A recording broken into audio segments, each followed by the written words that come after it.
Elle est connue pour être l'excentrique de la famille et lui, le fils préféré des Britanniques. Bien le scandale Epstein ait mis à mal son image, bien plus populaire à l'époque que son grand frère Charles, pourtant héritier de la couronne. Leurs fiançailles ont été annoncées en mars 1986 par Buckingham Palace.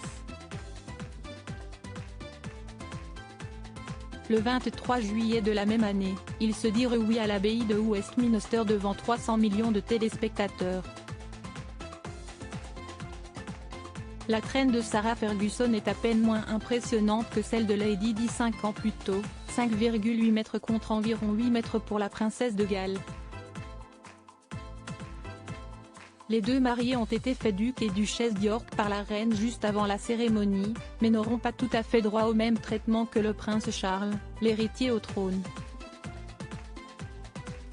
Ce sera toutefois une fête populaire, beaucoup plus de Britanniques se déplacèrent pour saluer les jeunes mariés que pour le mariage de Lady Di avec le prince Charles.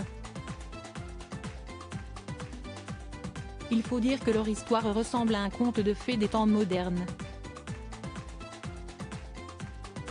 Même si l'on retrouve des origines aristocratiques du côté de la famille de son père, Sarah Ferguson était simplement la fille de l'entraîneur de polo du prince Philippe, puis du prince Charles.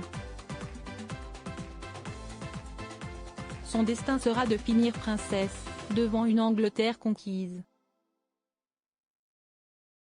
La robe de Sarah Ferguson, Fergie comme la surnommeront les Britanniques, est signée l'Inde Cassierac. Mise en pli et voile bouffant, pas de doute, nous sommes dans les années 80.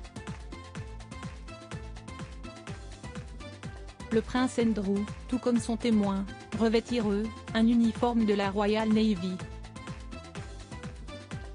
1800 personnes avaient été invitées pour assister à leur union, mais aucun chef d'État et ce pour deux raisons. Andrew n'est pas l'héritier au trône et la famille royale est tenue de ne pas exprimer de quelque manière que ce soit ses opinions politiques. CST ainsi qu'au mariage du prince Harry, pourtant très proche des Obama, aucun membre de la famille de l'ex-chef d'État n'avait été convié. Scène suivra un tour en calèche, devant une foule conquise puis le traditionnel baiser au balcon de Buckingham. We want a kiss, scandaient alors les badauds, dans une scène qui rappelle celle du baiser de Kate et William 20 ans plus tard. Les jeunes mariés s'envolèrent ensuite vers les Açores pour leur lune de miel.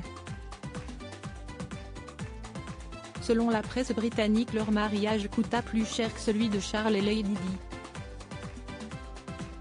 Sarah Ferguson donnera naissance à deux enfants, Béatrice et Eugénie d'York, mais 10 ans plus tard le prince Andrew et sa femme divorcèrent. Ils vécurent cependant ensemble pendant des années après leur séparation, entraînant des rumeurs persistantes sur un remariage, qui à ce jour, n'a jamais eu lieu.